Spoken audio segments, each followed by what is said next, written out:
How to successfully rage bait. Video by Cheats.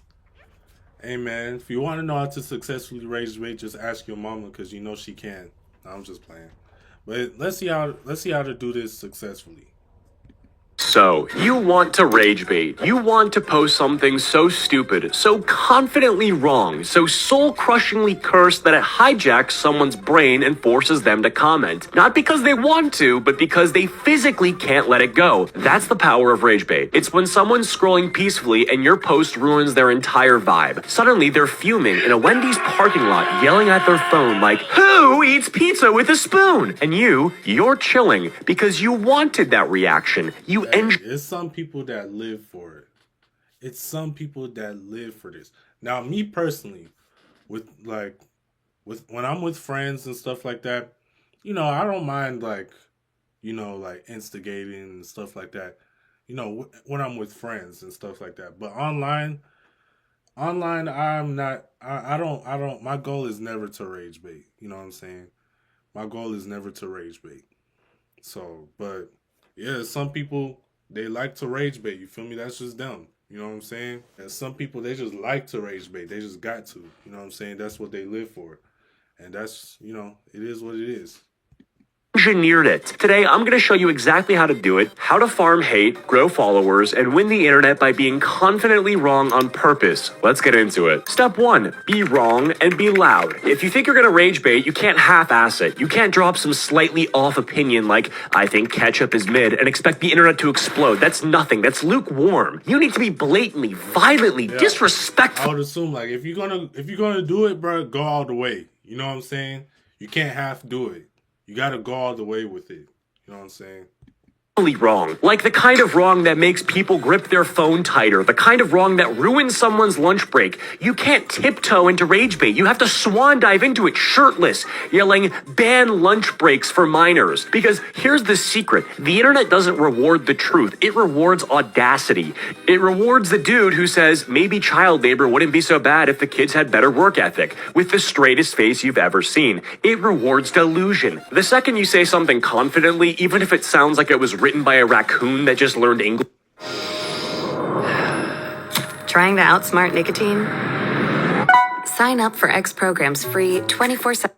You've already won. You'll have PhD students in your replies trying to correct you like, "Actually, that's a complete misunderstanding of basic economic theory." Exactly. Let them write essays. Let them build your comments section for free while thinking they're doing community service. You have to be so confident in your wrongness that people start to question if they're the problem. Post something like, "The wage gap isn't real. Women just pick worse characters IRL." And some poor dude in the comments is spiraling like, "No way this guy has a platform. No way. I refuse." That's when you know it's working. You've derailed someone's entire morning because you said something that sounds like it was whispered to you by a haunted Joe Rogan Funko Pop. And they have to respond, not because they want to, but because your delusion is echoing in their skull like a fucking fire alarm. Step number 2, pick fights with people who can't let things go. You can't just yell into the void. No, you have to aim that stupidity directly at the most emotionally fragile demographic you can find. People who correct strangers on the internet for free. These people are walking dopamine factories for rage bait. They need to be right. They treat Twitter like it's a courtroom, Reddit like it's Harvard, YouTube comments like they're testifying in front of Congress. You say one unhinged sentence, just one, like,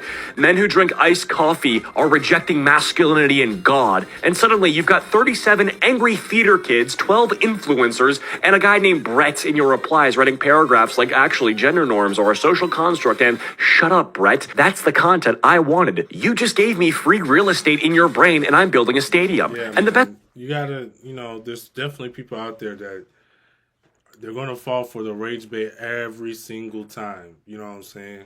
I think we all have something that's like we all have something that we could be rage baited with, but yeah, man, we you it's definitely people out there where you can is so easy, like it's so easy. Best part is these people have no self-awareness. They think you're the clown. Meanwhile, they just spent 19 minutes crafting a comment on a post that literally says, "I think babies should be taxed." You're not arguing with them, you're baiting them. You're dangling logic in front of them like a cat toy and watching them chase it into a brick. I feel like that's literally what goes on in life. Like I feel like sometimes, bruh, I feel like sometimes us as a people, we're rage baited in real life. That's what I think. Wall. These people will fight with you until they die. They'll cancel plans. They'll skip dinner. They'll ignore real world responsibilities just to prove that you, the guy with a Shrek PFP who just said that there's no proof of gravity, is wrong on the internet. Target acquired. Step number 3, never break character. You are the villain now. Here's the part where most people fold. They'll post something unhinged like, the military should recruit straight from middle schools. And the second someone with a blue check replies like, that's dangerous misinformation, they panic. They start backpedaling. It's just a joke. I didn't mean it that way. Congratulations, you just killed the engagement. The entire point of rage bait is that you are the immovable object. No matter how mad people get, you stick to the bit like it's a religion. People will be in your replies screaming, this is literally fascist, unfollowed, you should be banned. And you just respond, you're mad because I'm right. The goal isn't to be believed, it's to be undeniable. You have to hold your ground like you're testifying before Congress, even if what you're defending is healthcare should be locked behind a Fortnite win. You're not a person anymore. You need passion. You gotta, you feel me? You gotta put your all into it, like for real. You're a character, a caricature, a force of delusion. You're playing the villain in a movie they don't even know that they're in. And the longer you stay in character, the more people join the mob. The more people join the mob, the more comments you farm. The more comments you farm, the more the algorithm gives you the golden ticket, reach. So no, you don't just get to wink and say, it's just satire. You hold that line like your rent depends on it, because online, it kinda does. Step number 4, reply like a psychopath, but just enough. At this point, the replies are flooding in. People are furious. They're quoting you. They're stitching you, tagging their friends. One guy's threatening legal action over your take on electric cars. Now what? You don't reply to everyone. That's rookie behavior. You reply just enough to keep the fire going. I'm not gonna lie, I'll make music in a closet if I have to. So I use samples because... But you do so like an absolute maniac. This is not about clarifying, debating, or explaining. It is about fanning the flames with the dumbest, most cryptic energy possible. Someone writes a 5-paragraph essay about labor ethics. You reply, try harder next time. Someone says, this is the worst take I've ever seen. You say, educate yourself. You're not trying to win the argument. Now, I did say I don't engage in rage baiting. However, there has been times when somebody has, commented something to me, like replied to me, with the most in-depth, okay, because I've said some things that are controversial, some anime things, anime related and stuff.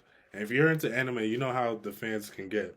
So there's been times when people will comment on one of my posts and just like going fully into detail on their point and whatever. And I'm not reading all of that. I'll simply just say, I'll say something super dry just to, like, they could give me the most in-depth, uh, in-depth, rebuttal or whatever. And I'll just be like, no, I think you're wrong. Or, I don't agree. And it's just like, it's kind of funny sometimes. It's kind of You're trying to make people so confused and pissed that they reply again. Because every reply boosts your post. Every argument resets the algorithm's timer. Every emotionally unstable paragraph is free reach. And then you respond with cold, sociopathic nonsense. Honestly, I feel like the people who do this best is the Shade Room. The Shade Room rage baits better than anybody I've ever seen. You know what I'm saying? Like, they are super successful at it. Like, it's like that's really all the Shade Room does. It's just rage baits. The Shade Room is here to rage bait. You feel me? Like, they could say anything. Let them say something about DDG. Boy, they going off in the comments. You know what I'm saying? Like, it's crazy, bro. It's literally crazy. I know they be doing it on purpose sometimes. They say whatever. They could say the smallest thing about DDG, bro. They going off in the comments, bro. For real. Like, it's just funny. It's funny. It's actually hilarious, bro. The Shade Room, they're the goats at rage baiting. Like, no contest. The Shade Room, they're the goats, bro. They've built they've built their whole platform off of rage baiting. You know what I'm saying? So yeah, this is funny. I learned this when I was at Harvard, so you're wrong. Or you short circuit them. They don't know if you're trolling, insane, or some new breed of influencer that feeds on hate like a TikTok demon. You keep it short, keep it smug, never give closure. Think of it like this. Your replies should feel like getting hit with a sock full of pennies. Not fatal, but deeply upsetting. This is how you keep the loop going. They comment, you reply, they reply harder, the algorithm salivates. You're not having a conversation, you're farming labor. Step 6, get them to fight with each other. This is where things get truly evil. You've already triggered dozens, maybe hundreds of emotionally unstable people, but now, instead of continuing to engage with you, you redirect that chaos inward. You want the replies to turn into a full-on civil war, and the trick is simple. You respond just once, but vaguely enough that two different types of people think that you're agreeing with them. Let's say you post, people who work 9 to 5 just aren't built for freedom. The replies flood in. Now you subtly poke both sides. To the hustle bros, exactly, passive income is better than clocking in. To the wage workers, not everyone has the privilege to hustle. Boom, you've just started a class war in your comment section. Someone calls you a capitalist bootlicker? Depends on the boot. Now, two completely unrelated communities are arguing over whether or not capitalism is moral, and you're just sitting here eating Doritos. You've escaped the conversation. You're not in it anymore. You're just watching two reply guys from the opposite ends of TikTok scream about feminism versus Sigma grind set economics under your post. This is how you've reached next level. When your mentions become a battleground and you don't even have to be present. You didn't create a comment section, you created a form of suffering. And the best part, all of that boosts your post even more. Step 7, post again immediately. Well, don't wait. Your comment section is still a war zone. Drop another post, even dumber, even louder. You just said minimum wage is a scam? Great. Now say that glasses are a form of weakness. Keep the momentum. Hit them while they're still mad. Step number 8, rotate the rage. You can't just hit the same group every time. They'll catch on, so rotate. First, posts that target wage workers. Next, posts that target dog owners. Then shift anime fans, gym bros, teachers, vegans, crypto guys, Swifties. Keep the rage fresh, keep the different mobs angry, stay unpredictable. Step 9, monetize the madness. Now that you've built an army of people who either love you or hate to love you, sell a boat. Drop merch with your worst quote, start a Patreon called Rage Bait Reports, drop a YouTube video titled Why You're Wrong and I'm Rich, turn every hate comment into a paycheck. Step 10, vanish, let the legend grow. Once the chaos is peaking, disappear. Say nothing, leave the mess behind, let the comments stew, let the arguments spiral, log off, touch grass, and return only when your name is trending again. And that is how you rage bait. Congrats, you're hated, viral, and probably shadow banned. Subscribe or I'll say something worse. And there you have it. That's how to rage bait. You know, gave you the breakdown. So if you want to rage bait, I guess that's how you do it. I didn't know there was so many steps to it. You feel me? But I guess, you know, these guys be masters at it. So yeah, that's how to successfully rage bait. Shout out to Cheats, you feel me? Hope you guys enjoyed this video. Let me know what y'all thought in the comment section. Make sure to like the video, subscribe to the channel, turn on your post notifications, and yeah, that's it, man. I'm out of here.